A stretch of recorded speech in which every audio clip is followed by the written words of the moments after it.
Naam, hujambo mpenzi mtazamaji popote ulipo, umewadia wakati wa kukupa taarifa za upeo wa TV47. Tumekuandalia taarifa tumbi nzima, lakini mwanzo tupate vidokezo yajayo katika upeo wa TV47.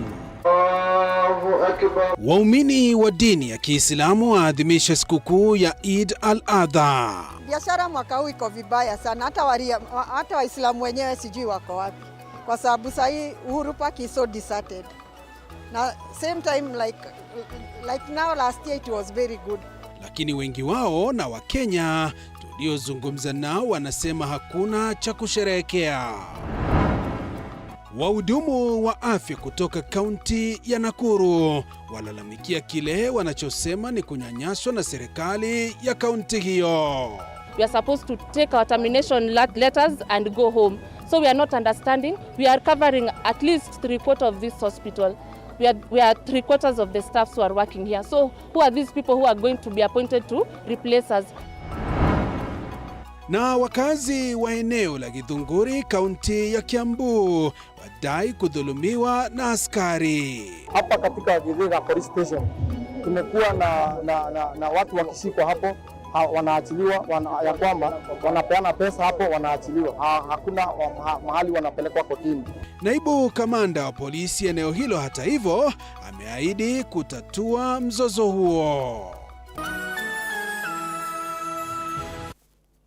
Na mtazamaji, sasa karibu kwa takriban dakika 25 ni kufahamisha taarifa kwa kina zaidi. Mtafsiri kwenye lugha ya ishara anafahamika kama Catherine Simaloi, wanakwetu wananiita Joash Onsare. Moja kwa moja, huku Waislamu duniani wakiadhimisha sikukuu ya Eid al-Adha, maelfu ya waumini wa dini ya Kiislamu humu nchini wameungana na kusherehekea sikukuu hii inayoashiria kutamatika kwa ibada ya Haji, ambayo ni nguzo ya 5 katika Uislamu. Mwanahabari wetu Mohamed Bare na uketo wa taarifa hiyo.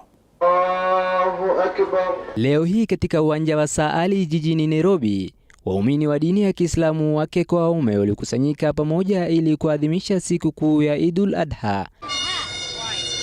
Kwa mujibu wa dini ya Kiislamu, ni siku ya ukumbusho wa utayari wa Nabii Ibrahim kumtoa mwanawe kama sadaka na kitendo cha utii kwa Mungu. Kwa hivyo sikukuu ya Eid al-Adha inaashiria imani, utii na utayari wa kudhabihu mwanawe kwa ajili ya Mungu. Na hii siku iko na umuhimu mkubwa kabisa katika umati wa Uislamu, kana kwamba ni siku ambayo Ibrahim alayhi salam alifanya ile sacrifice kwa kijana yake Ismail alayhi salam. Pia ni wakati wa matendo ya hisani, kwani baadhi ya Waislamu huchinja wanyama kama mbuzi na ng'ombe ili kuimarisha umoja na kuwasaidia wasiojiweza katika jamii. Ni ile Eid ambayo inasherekewa pale wale watu walienda Hajj, wanapotimiza ile ibada ya Hajj. Kwa hivyo leo ni siku ambapo sisi tunaswala Eid na tunachinja kama katika sherehe. Siku hii huchukua muda wa siku 3 na baadhi ya Waislamu husherehekea na jamaa, ndugu na marafiki kwa minajili ya kuboresha uhusiano wao, kutoa shukrani kwa Mwenyezi Mungu na kueneza furaha na nia njema miongoni mwa watu wote. Naitwa Sharif Omar Haj. Nawatakia Waislamu wote Eid al-Mubarak na Wakenya kwa jumla. Message yangu kwa Waislamu ni kuombea Mungu Subhanahu wa Ta'ala hii nchi, na Mola Subhanahu wa Ta'ala atupe amani na utulivu na ainue uchumi wetu. Muyambo kwamba anaweza tatua uchumi kwa hakika ni Mola Subhanahu wa Ta'ala. Siku kuu ya Eid al-Adha huashiria kilele cha ibada ya Haji, ambayo ni nguzo ya 5 ya Uislamu. Wito umetolewa kwa Wakenya kuendelea kusaidia wasiojiweza katika jamii. Mohamed Abdibare, TV47 kutoka uwanja wa Saali, Nairobi. Na mtazamaji, tuzidi kukutaarifu kuhusiana na sherehe hizi za Eid al-Adha. Kawaida ya sherehe kama za leo za Eid al-Adha, waumini kutoka dini ya Kiislamu kutoka sehemu zote humu nchini hujumuika na familia zao kwenye sehemu za burudani ili kusherehekea siku hii muhimu. Ila katika bustani ya Uhuru hapa jijini Nairobi, taswira ilikuwa tofauti kabisa baada ya idadi ndogo ya watu kufika eneo hilo kutokana na kile wanachosema kimesababishwa na kudorora kwa uchumi. Hii imechangia sherehe hizi kuwa na utofauti ikilinganishwa na miaka iliyopita. Na kama anavyoarifu mwanahabari wetu Daniel Kehoro, Waislamu pamoja na wanabiashara sasa wanaomba serikali kutatua swala la kudorora kwa uchumi. Kwa kawaida siku kama hii maelfu ya Waislamu hujumuika katika ibada ya sherehe za Eid Adha, na baada ya hapo wanajumuika na familia zao kwenye sherehe za burudani ili kuipamba siku yao. Ila kwenye bustani ya Uhuru Park, hivi ndivyo taswira ilivyokuwa. Utulivu kitawala eneo hili, usijue leo ni siku kuu, kwani kwa kawaida bustani hii hufurika wakati wa siku muhimu kama hii. Kulingana na wanaosherehekea siku hii, hawajaweza kusherehekea ipasavyo ikilinganishwa na miaka iliyopita kutokana na hali ya kiuchumi. Sherehe ya watu wengi hawana pesa. Sasa imekuja kwa leo time mbaya, tarehe katikati. Wengine wamekosa kwenda kusherehekea, wengine wameweza. Kwa saa hii kidogo uchumi imeenda chini kidogo, lakini tunashukuru hivyo hivyo. Uchumi umekuwa hali ya juu sana. Leo sisi twatamani hata kutafuta mbuzi iwe ni wewe mwenyewe wa kibinafsi, kwamba wewe umeweza kumnunua, ili kwa sababu hii ni idi ya kuchinja. Lakini twasikitika leo mbuzi wa kilo 15 ama kilo 12 unaambiwa ni shilingi 7,000 shekhe. Kilio hicho hakikuwa kutoka kwa waumini wa dini ya Kiislamu pekee, bali hadi wanabiashara wadogo wanaotegemea bustani hiyo kama kitega uchumi, wakionekana kuvuna pato la chini ikilinganishwa na mwaka jana. Biashara mwaka huu iko vibaya sana, hata Waislamu wenyewe sijui wako wapi, kwa sababu sasa hii Uhuru Park is so deserted. Na same time like now, last year it was very good. Kwa kusema kweli hii mwaka imekuwa tofauti kabisa. Kasi iko chini kabisa. Ni kama uchumi imesoroteka. Kama sisi wafanyabiashara tumepata wakati mgumu sana, kwa sababu unakuta biashara iendi, unakuta ni kama siku za kawaida. Kwa sababu watu wengi wanunui kama viatu, manguo wanunui, kwa sababu wanasema kuliko kununua nguo ama viatu afadhali washughulike na mambo ya kula. Yote 9 ni kwamba wameitaka serikali kusikia kilio chao ili kuondoa kero hili kwenye miaka zijazo. Rais ajaribu kuteremsha vitu at least. Sana mafuta, mimi ndo nategemea pikipiki, unajua mimi sina kazi nyingine. Sasa mafuta ikiwa juu pia mimi sipati. Kwa sababu ningekuwa napata pesa watu kwa maana za kuwa tunawapeleka kila weekend, tunaleta huko, kuja miti tunaleta, wakifunga tunaleta. Daniel Kehoro, runinga ya TV47, Nairobi. Mtazamaji, tubadilishe dira, tuangazie taarifa nyingine ya kuhuzunisha. Ni kwamba watoto 2 wamefariki dunia mjini Kajiado baada ya mama yao kuteketeza nyumba yao, ikisemekana kuwa ilikuwa ni kutokana na hasira kwamba mumewe ameoa mke wa pili. Mwanahabari wetu Elizabeth Atieno ana uketo wa taarifa hiyo. Wingu la simanzi limegubika kijiji cha Saina, kaunti ya Kajiado, baada ya nyumba hii kuteketea na kuwaunguza watoto 2 wenye umri wa miaka 10 na miaka 2 waliochomeka kiasi cha kutoweza kutambulika. Sasa venye nimeenda kuangalia nikapata moto imejaa kwa mlango, yeye mwenyewe ametoka nje, sijui alifanyaje tena karudi ndani. Kwa hiyo saa huyu mtoto anaitwa Shanteli akalia kwa uchungu, akaniambia Mama Jeni, naomba kuja unisaidie. Sasa sikuwa na venye naweza msaidia, mlango ya bedroom ni kama alikuwa amefunga na kifuli. Kuangalia kwa dirisha moto imeshika, gasi na nuka. Ikawa mtoto analia tu akiita jina yangu, Mama Jeni kuja unisaidie, Mama Jeni kuja unisaidie, lakini sikuwa na uwezo wa kumsaidia. Na saa hiyo nilikuwa tu peke yangu hapa. Kulingana na mashahidi, mshukiwa Salome Williams aliwafungia watoto hao katika chumba cha kulala na baadaye kuwasha moto kutumia mtungi huu wa gesi. Sasa kitu alikuwa anatuchangaza na tuambia tu yeye anaenda, hata already amebeba vitu zake zingine, amefanya nini anaenda. Sasa mimi na mwenzangu tukamuongelesha, tukamwambia kwa ndoa lazima misukosuko itokelezee. Sasa wewe ndio rudisha vitu zako, ufanye nini, ukae. Mama na baba walikuwa na gombana. Sasa tumepoteza maisha ya watoto innocent. Hii moto ingezimwa juu vijana walikuwa wamejitolea. Kama tungekuwa na zimamoto, hii mambo haigetokea mahali imefika. Inadaiwa kuwa baada ya tukio hilo, mshukiwa alitaka kujitoa uhai na hata kujirusha ndani ya moto huo, hatua iliyosababisha yeye kuchomeka katika baadhi ya sehemu zake za mwili. Watu wa kijiji ya Saina wamehangaika sana, wamepitia kipindi kingumu kuzima hii moto kwa sababu ya ukosefu wa vifaa za kuzima moto katika mji wetu wa Kajiado. Maafa ya watoto wawili wamekufa bila hatia, bila kujua chochote juu yake na ile mzozo ambao wamekuwa naye. Mimi kama mzazi hiyo kitu imeniuma sana.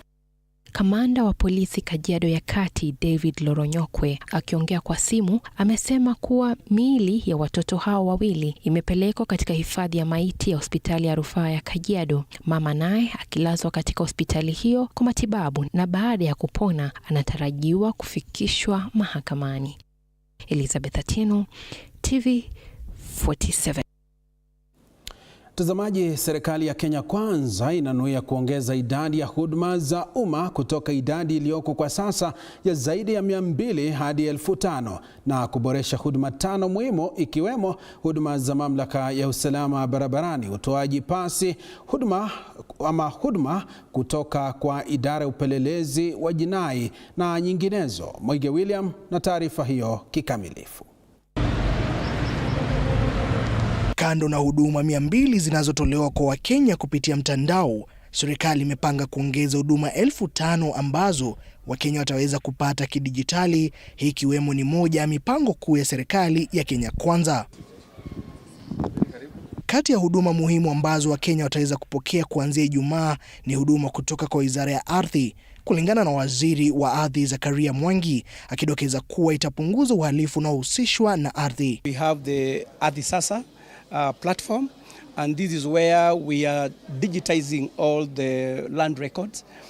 Basically, why we're doing that is to make sure that land records are well protected, services are faster, and we avoid many cases that have been there while using the manual system. Pia imeratibiwa kuboreshwa kwa huduma 5 muhimu ambazo Wakenya wanapokea kupitia mtandao kwa sasa. As a government, we are committed to making sure that all government services are digital, and that way we are going to make services fast. There are quite a number of them across the ministries, across the government, different state departments, different agencies have all been able to come together and be able to put these services. So I welcome fellow Kenyans. Let's enjoy these services at the comfort of our homes. Kwa mujibu wa maafisa wakuu serikalini, mpango huu wa serikali unanuia kupunguza idadi kuu ya Wakenya wanaopanga foleni katika afisi za serikali kupata huduma na vile kurahisisha utoaji huduma.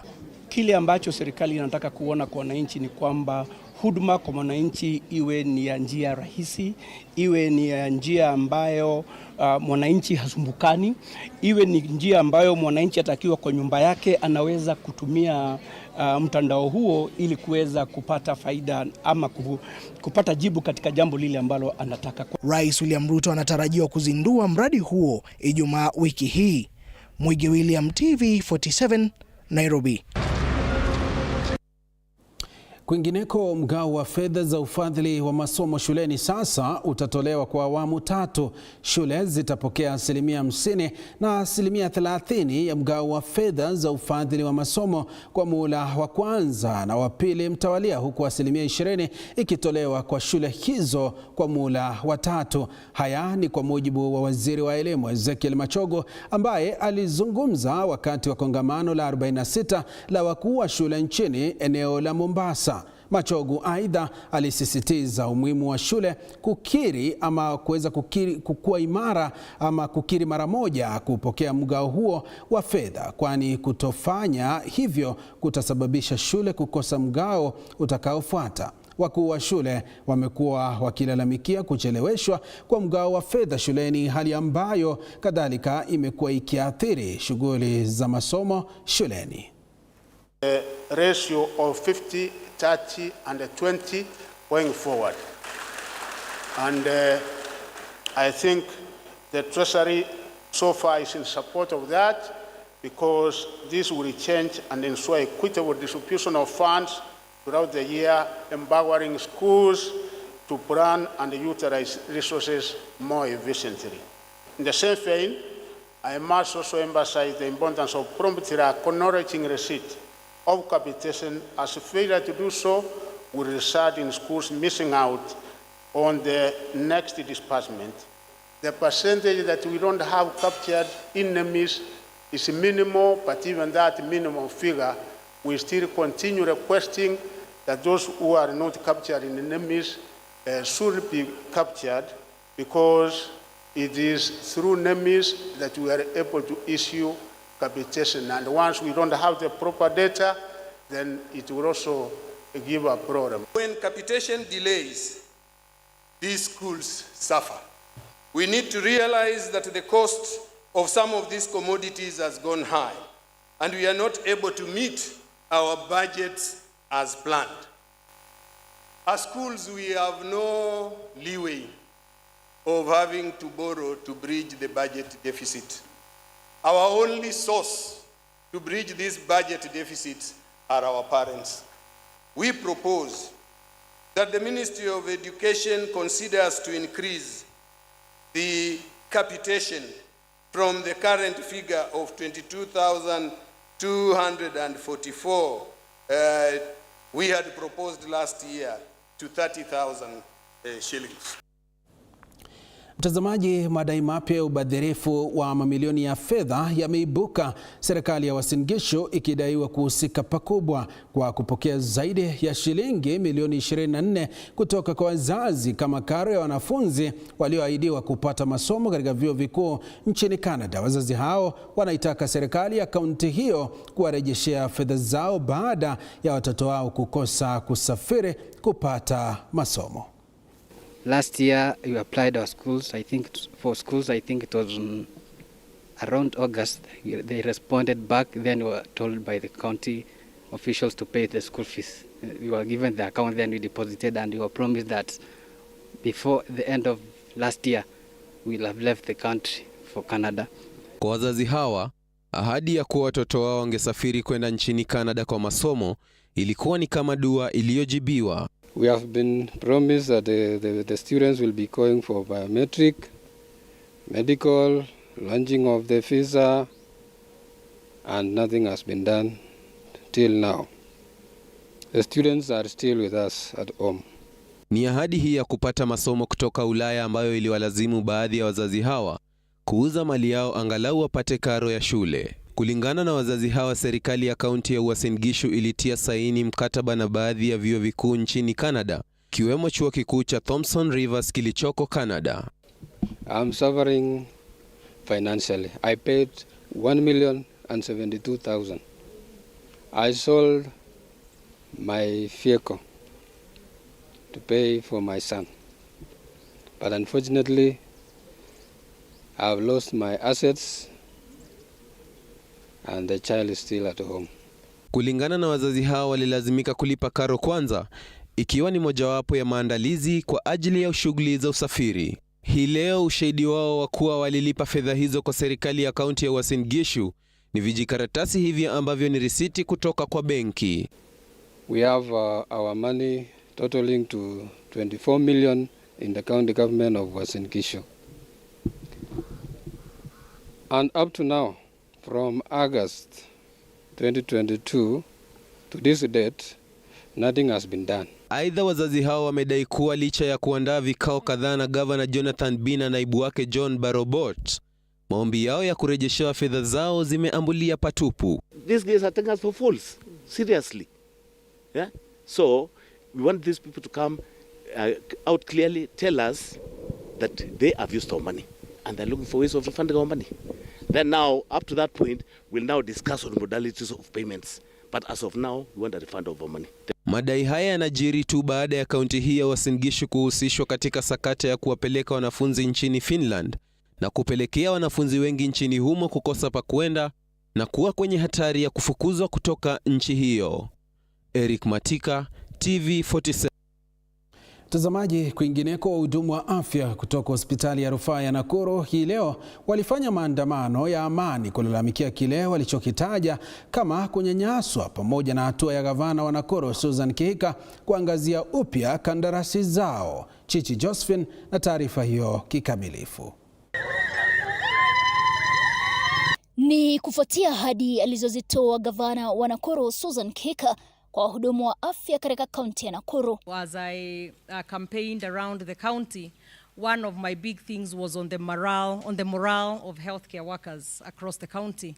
And part of it was the fact that many have been on contract for a long time, and they have been wishing or wanting to make sure that they become permanent and pensionable. What we shall be doing is we are going to look into, we are going to have an ad hoc committee that will help us with the process.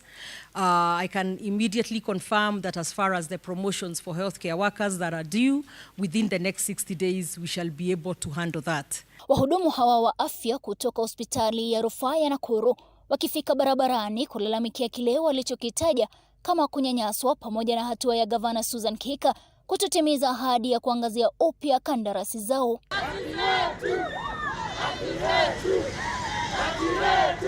Kwenye maandamano yao ya amani, wamelalamikia kuwa gavana huyo alitoa ahadi zake pindi tu alipopata hadhi ya kuwa gavana wa 3 wa kaunti ya Nakuru, na sasa wameghadhabishwa kuona kwamba kandarasi zao zinakamilika tarehe 30 mwezi huu. When the governor Susan Kihika was appointed into office, she came to our facility and she promised us one thing. She said that all of us as the hospital contracted staff, we are all going to be absorbed under permanent and pensionable. She gave us a 3 months contract which is now ending, and instead of permanent and pensionable, what we are receiving right now is termination of contracts. We are being told that as from 30th, which is end of this month, we are supposed to take our termination letters and go home. The surrounding community relies on this hospital. We are like the referral center of this hospital. Now tell me, where are we going to get the services that are supposed to be given? Kulingana na wahudumu hao, huo ni ukiukaji wa sheria na ahadi za gavana Kihika, kwani wamehudumu katika hospitali hiyo kwa zaidi ya miaka 5. There's no advertisement, there's no interviews that are going on. All we are hearing is rumors that MCAs are telling people to bring their own people. So who is fighting for us? We are frustrated, we are devastated right now. Imagine working in a facility for over 5 years in ICU, in labor ward, and then you're being sent home. Nobody is hearing us. Baada ya kuapishwa kwake, Kihika alitoa ahadi za kuangazia tena kandarasi za wahudumu hawa. Chichi Josephine, runinga ya TV47.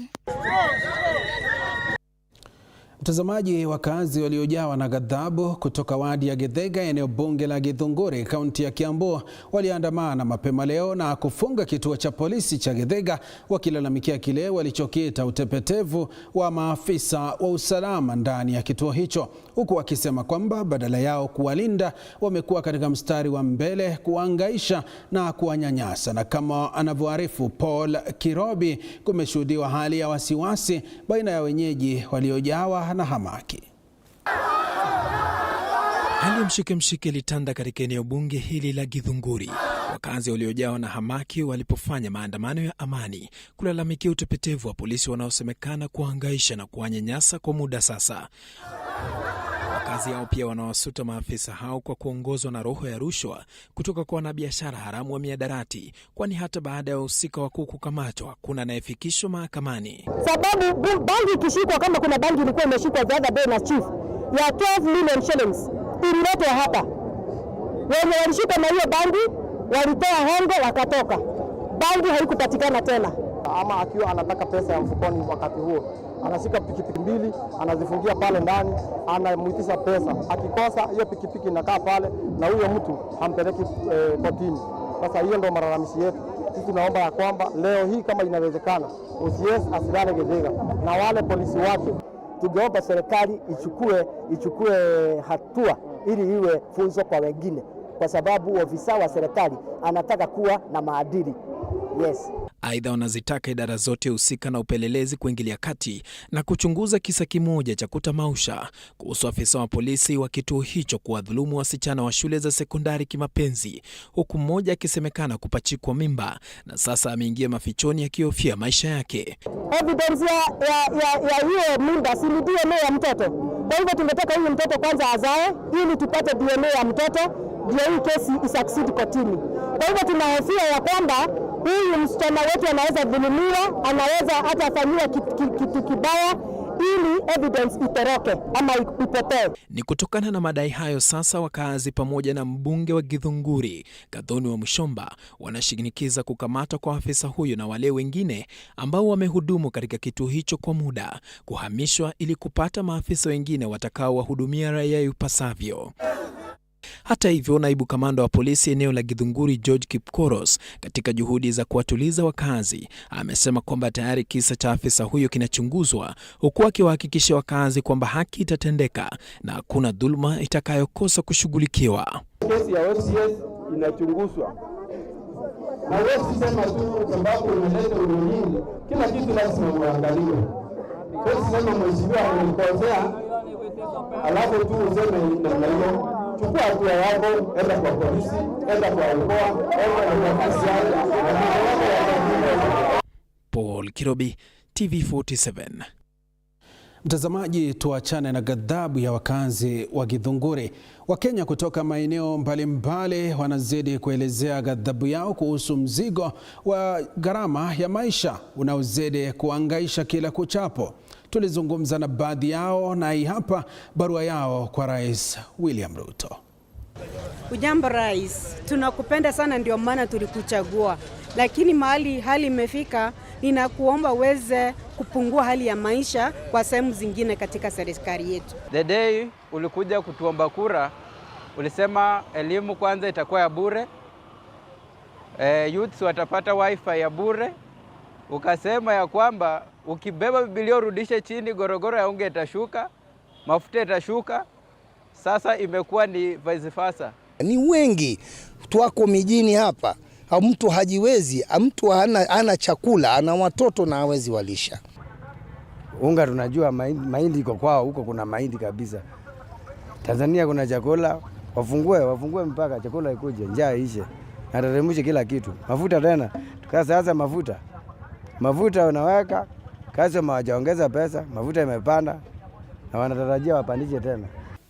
Saidia wakulima wakuze vyakula mingi ndio itosheleshe nchi. Watu kwa ground wanaumia sana, tunateseka, na kabla finance bill iingie tayari tulikuwa tunaumia. So ukupitisha hiyo finance bill tena inaongeza ugumu wa maisha. Na rais na kuomba waweze kusikia vilio vya watu kwa ground, sababu hii bill inaenda kuleta madhara mengi sana hasa kwa wananchi wa kawaida kama sisi. Naomba kwa wale vijana wanaotengeza content, kwa sababu saa hizi tumeambiwa zile content zinazotumwa kwa mitandao lazima zilipwe. Na ukiangalia sasa zile content zetu ni content local.